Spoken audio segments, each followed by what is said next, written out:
Friday's unemployment number was a troubling surprise, up from 9.6 to 9.8%. The economists who decide such things say the recession ended in 2009, but this is the worst recovery the nation has ever seen.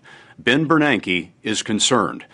As chairman of the Federal Reserve, Bernanke has enormous power over the world economy, and he's used that power in ways that the world has never seen. During the panic of 2008, he committed trillions of dollars to rescue the financial system, and the Fed dropped interest rates nearly to zero.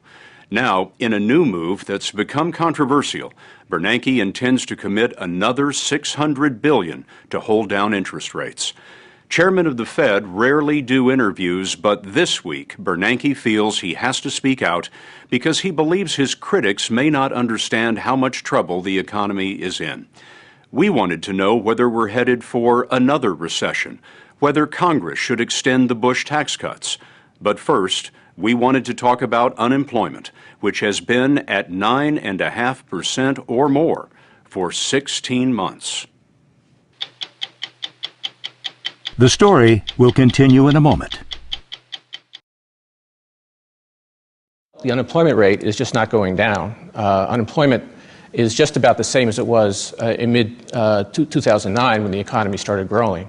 So that's a major concern, and it looks that at current rates that it may take some years before the unemployment rate is back down to more normal levels. We lost about 8 million jobs from the peak, and I wonder how many years you think it will be before we get all those jobs back. Well, you're absolutely right. Between the peak and the end of last year, we lost 8.5 million jobs.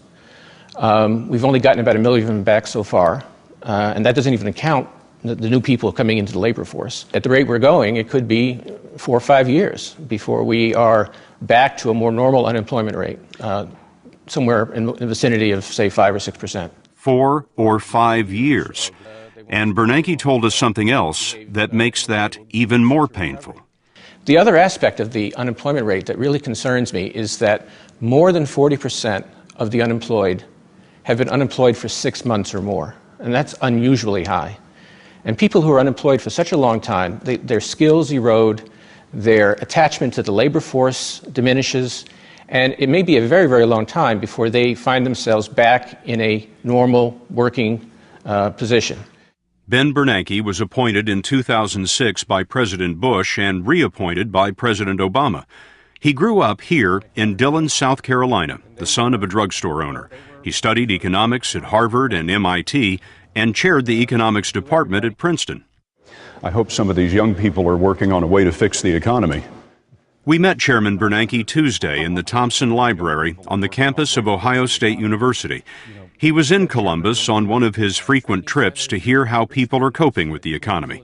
Earlier in the day, he heard from the CEOs of Ford and IBM, but also from small business owners who told him they were having trouble getting financing from banks. The major banks are racking up profits in the billions. Wall Street bonuses are climbing back up to where they were, and yet lending to small businesses actually declined in the third quarter. Why is that? A lot of small businesses are not seeking credit because, because their business is not doing well, because the economy is slow.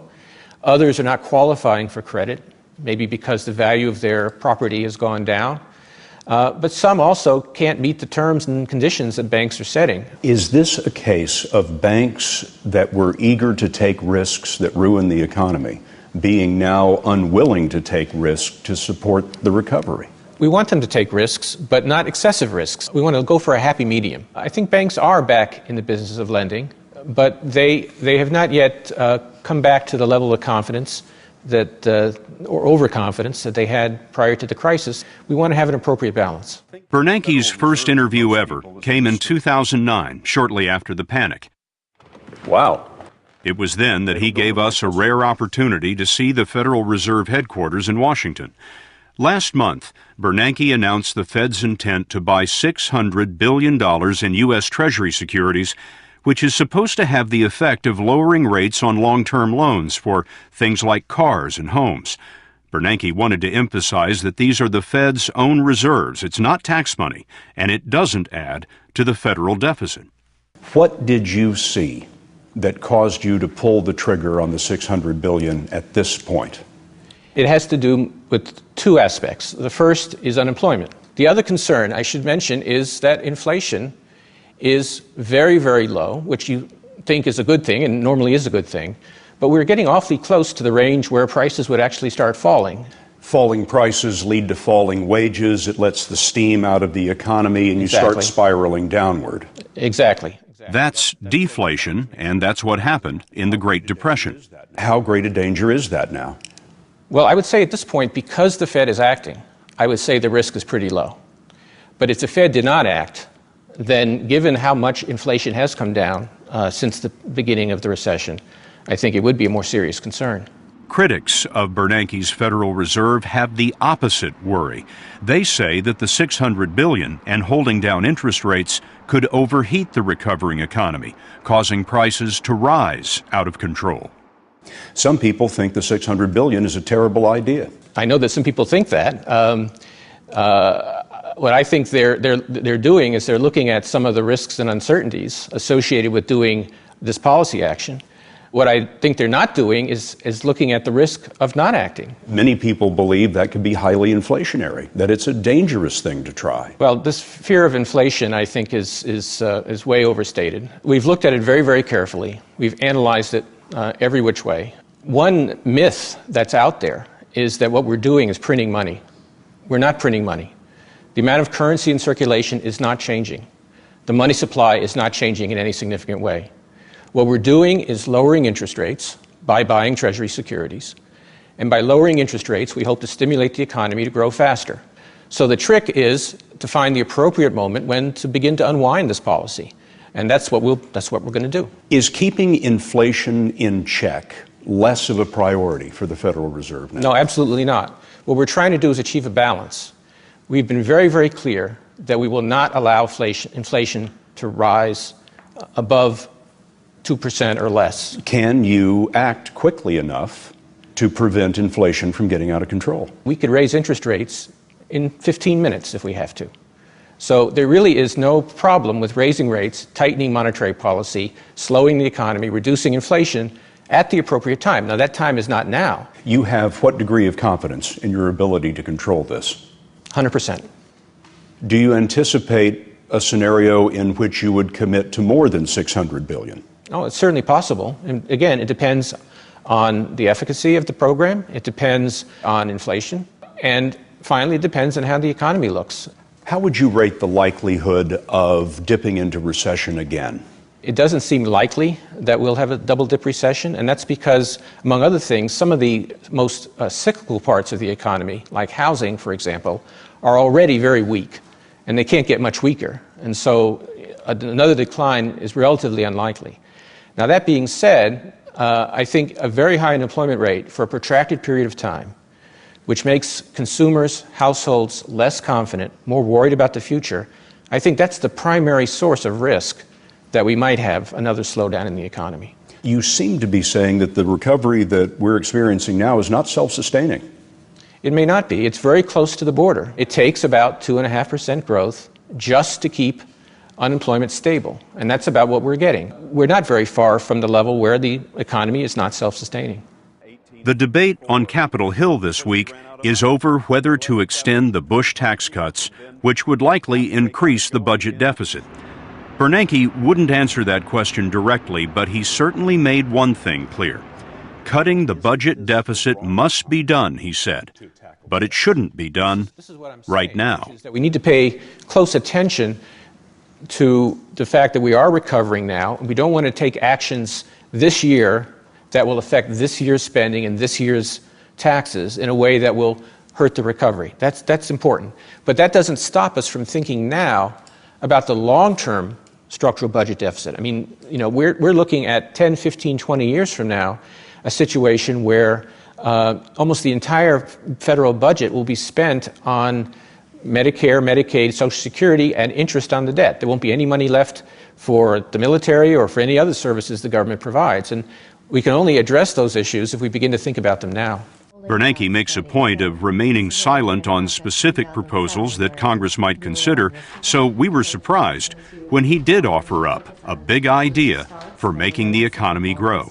Cleaning up the tax code, for example. The tax code is very inefficient, both the personal tax code and the corporate tax code. By closing loopholes and lowering rates, you could increase the efficiency of the tax code and create more incentives for people to invest. Recently, Bernanke has been facing hostility from the most conservative members on Capitol Hill. Some are calling for reducing the Fed's role, but Bernanke understands that his job is not a popularity contest. How concerned are you about the calls that you're beginning to hear on Capitol Hill that would curb the Fed's independence? Well, the Fed's independence is critical. The central bank needs to be able to make policy without short-term political concerns in order to do what's best for the economy. We do all of our analysis, we do all of our policy decisions based on what we think the economy needs, not based on when the election is or what political conditions are. Like many economists, Bernanke believes that it was the Federal Reserve itself that was instrumental in causing the Great Depression with its tight-fisted monetary policies. So he did exactly the opposite. In the panic of '08, the Fed put up $3.3 trillion. And just this past week, the Fed revealed who got that emergency help. It turns out there were 21,000 transactions to financial firms including Citigroup, Morgan Stanley, and Goldman Sachs, to major industrial companies including GE, and even to foreign banks, including the Bank of England. Most all of the loans have been paid back, but it was a historic transfusion of cash in a global system that was bleeding to death. We asked Bernanke what would have happened if the Fed hadn't acted. What would unemployment be today? Unemployment would be much, much higher. It might be something like it was in the Depression, 25%. We saw what happened when one or two large financial firms came close to failure or to failure. Imagine if 10 or 12 or 15 firms had failed, which is where we almost were in the fall of 2008. It would have brought down the entire global financial system and would have had enormous implications, very long-lasting implications, for the global economy, not just the U.S. economy. But it's also true that the Fed was the regulatory watchdog of the largest banks when crazy lending led the world to crisis. Is there anything that you wish you'd done differently over these last 2.5 years or so? Well, I wish I'd been omniscient and seen the crisis coming the way you asked me about. I didn't. But it was a very, very difficult situation, and the Federal Reserve responded very aggressively, very proactively. How did the Fed miss the looming financial crisis? There were large portions of the financial system that were not adequately covered by the regulatory oversight. So, for example, AIG was not overseen by the Fed. The insurance company. The insurance company that required the bailout was not overseen by the Fed. It didn't really have any real oversight at that time. Neither did Lehman Brothers, the company that failed. Now, I'm not saying the Fed, shouldn't have seen some of these things. One of the things that I most regret is that we weren't strong enough in putting in consumer protections to try to cut down on the subprime lending problem. That was an area where I think we could have done more. The gap between rich and poor in this country has never been greater. In fact, we have the biggest income disparity gap of any industrialized country in the world. And I wonder where you think that's taking America. Well, it's a very bad development. It's creating two societies. And it's based very much, I think, on educational differences. The unemployment rate we've been talking about, if you're a college graduate, unemployment is 5%. If you're a high school graduate, it's 10% or more. It's a very big difference. It leads to an unequal society and a society which doesn't have the cohesion that we'd like to see. We have talked about how the next several years are going to be tough years in this country. But I wonder what you think about the 10-year time horizon, 15 years. How do things look to you long term? Long term, I have a lot of confidence in the United States. We have an excellent record in terms of innovation. We have great universities that are involved in technological change and progress. We have an entrepreneurial culture, much more than almost any other country. So I think that in the longer term, the United States will retain its leading position in the world. But again, we got to get there, and we have some very difficult challenges over the next few years.